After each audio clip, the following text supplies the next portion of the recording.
Saudações, amigos do canal, tudo bom? Meu nome é Alex Pini e hoje eu vou falar um pouquinho sobre o que é que eu faço, na verdade, após a reprodução. O que é que eu faço com os adultos, o que é que eu faço com os filhotes que já estarão apartados, quais são os cuidados que eu tenho com os pássaros adultos após finalizada a época da reprodução. Valeu? Um abraço!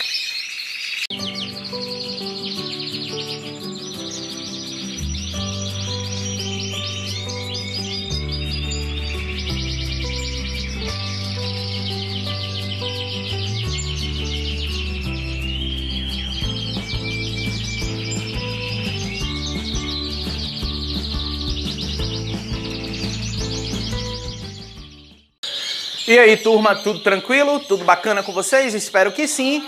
E hoje eu vou falar, como eu disse na introdução, sobre alguns cuidados que eu gosto de ter com os pássaros, principalmente as matrizes e os reprodutores, após o processo de reprodução.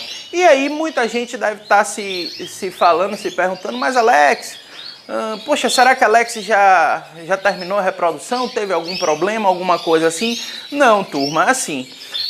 o Brasil é extenso, tá certo? Há uma variação climática muito grande e até mesmo dentro da mesma região há canaris com condições climáticas diferentes. O que é que eu estou querendo falar com isso? Eu quero falar o seguinte: quem cria em Salvador não pode se guiar, ou melhor dizendo, não pode ter como normal como se cria no Paraná, no interior de São Paulo, em Minas. Tá certo? Por quê? Porque são climas diferentes. Lá os pássaros reproduzem um determinado período que é o melhor que os criadores daquela região conseguem fazer por causa de frio, temperatura, umidade e uma série de fatores. Aqui no Nordeste também há uma diferenciação um pouquinho para a região do litoral, que é extremamente úmido, para a região mais do centro, que é um pouco mais seco. Um pouco não, bem mais seco. Mas assim, a temperatura é diferente, tá certo? Então não dá para comparar muito. Da mesma forma, dentro de uma mesma região ou até mesmo dentro de uma mesma cidade, não se pode comparar um canarinho com o outro, tá certo? Tem canarinho que o fluxo de ar, a circulação de ar é maior do que o outro. Tem uns que é mais quente, tem outros que é poente, tem outros que é nascente. Entendeu o que eu quero dizer? Então assim, cada canarinho tem uma normalidade de época de reprodução. A questão da luminosidade também interfere. Tem alguns canarinhos que são um pouco mais escuros do que outros. Normal. Então assim, eu bato nessa tecla, falo sempre que evitem comparações. Comparações entre regiões do nosso país, pior ainda. Tá certo? Mas mesmo assim, se for dentro de uma mesma localidade, não evite, porque assim... existem situações bem distintas, ok? Então o que é que eu posso comparar? Eu posso comparar o meu desempenho com o desempenho meu dos anos anteriores. Isso eu posso, para saber se eu fui bem ou se fui mal. Bacana? Então vamos lá. Então assim, historicamente aqui no Canarinho, quando dá agora meados de novembro, começa a parar.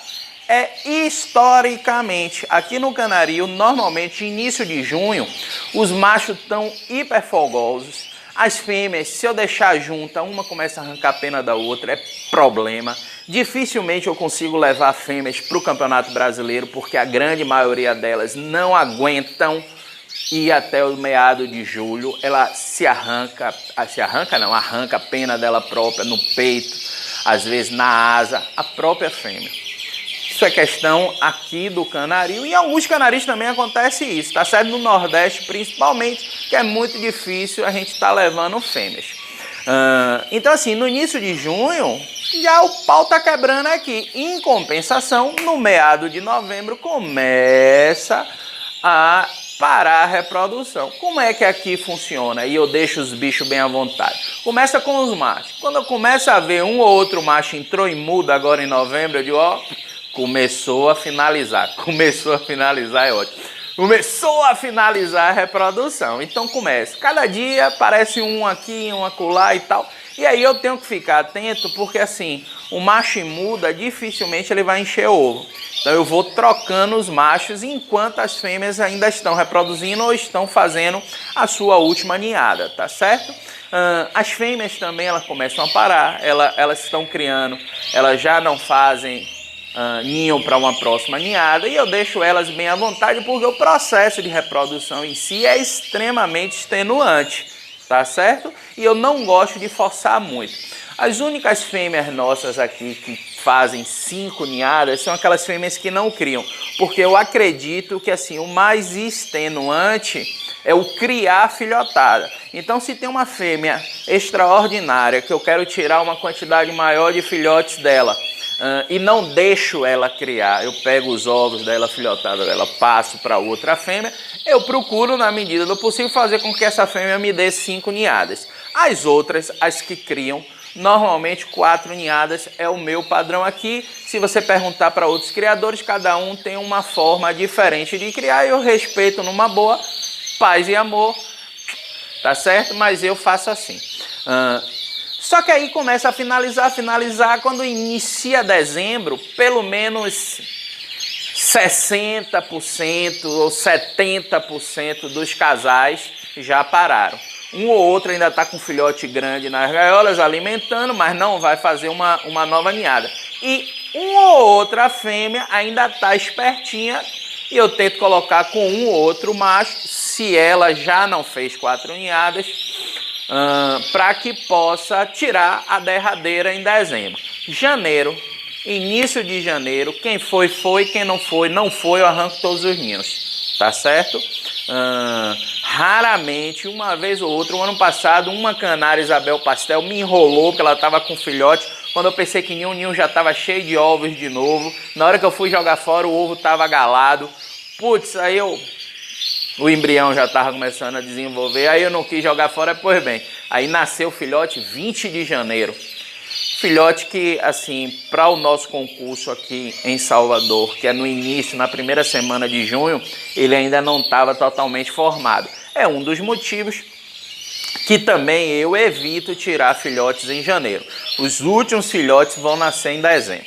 De uma maneira geral, a reprodução esse ano foi bem melhor do que o ano passado, com a mesma quantidade de casais. A gente tirou algo em torno de 120 nesse momento, 120, 130 filhotes a mais do que o ano passado, e deve nascer mais uns 30 ou 40 aí, que deve, se não atingir, pelo menos chegar muito perto a uma meta que eu tinha estabelecido para mim de 400 filhotes no ano, tá certo?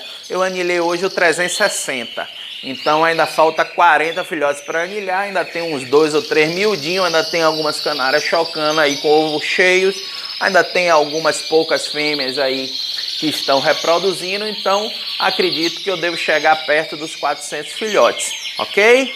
Então assim, estou satisfeito, mas o intuito desse vídeo não é falar disso. O intuito desse vídeo, disse tá certo. O intuito desse vídeo é falar um pouquinho dos cuidados que eu tenho. É assim, como é que eu faço aqui normalmente? À medida que os pássaros vão parando de criar, tá certo? Eu vou juntando eles nas gaiolas de reprodução. Eu coloco 3 a 3. 3 machos. Alex, vão brigar? Se eles estiverem muda, não, tá certo? Porque aí já estão mais calmos e tal, já estão em processo de muda, eles ficam um tanto quanto mais serenos, então eles não vão brigar. Então, neste primeiro momento, os adultos eu coloco de 3 em 3 nas gaiolas de acasalamento e a filhotada tá lá nas voadeiras, tá certo? No final do ano passado e início desse ano eu falei mais ou menos como eu faço esse processo, mas é bom lembrar.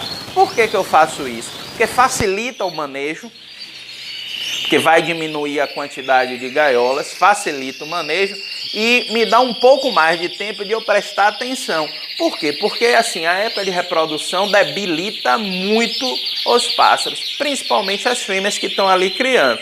Então assim, algo que nós criadores, aí eu me incluo, normalmente nessa época de descanso, que é a época após a reprodução, até quando os filhotes começam a se mostrar já após muda, abril, maio, é uma época que normalmente a gente dá um descanso para nós mesmos, porque na época de reprodução é pau-viola, né? O trabalho aqui no Canaril aumenta, pelo menos aqui aumenta e acredito que no de vocês também. Então a gente chega nessa época do ano, verão também, tem férias com família, a gente dá uma relaxada a mais.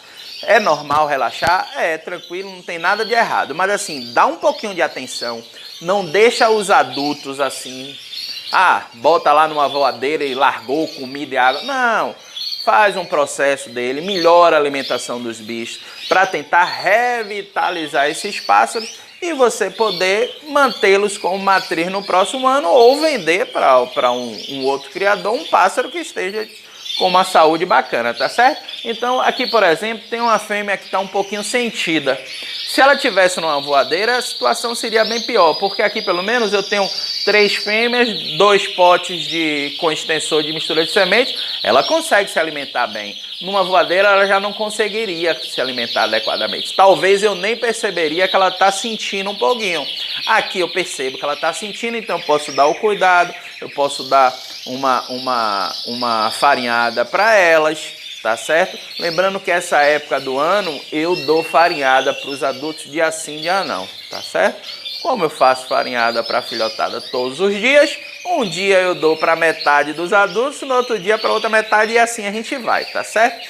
Com isso o que eu quero dizer é o seguinte, mantenham a atenção também nos pássaros adultos, tenta melhorar em termos de nutrientes, a alimentação deles para revitalizar essa galera. Tá certo? Lembrando que o processo de reprodução debilita muito e deixar eles, mais uma vez falando, Alex, você tá falando de novo a mesma coisa, é porque é importante, é bom a gente falar. Deixar eles assim soltos, sem muito cuidado, é pepino que você vai ter prejuízo mais adiante. Bacana? Valeu, obrigado aí a todos vocês que assistiram esse vídeo. Nos próximos vídeos eu vou mostrar a filhotada nas voadeiras.